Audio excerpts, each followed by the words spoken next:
للرجال نصيب مما ترك الوالدان والأقربون وللنساء نصيب مما ترك الوالدان والأقربون مما قل منه أو كثر نصيبا مفروضا وإذا حضر القسمة أولو القربى واليتامى والمساكين فارزقوهم منه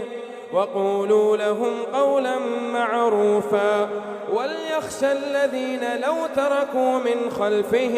من خلفهم ذرية ضعافا خافوا عليهم فليتقوا الله وليقولوا قولا سديدا إن الذين يأكلون أموال اليتامى ظلما إنما يأكلون في بطونهم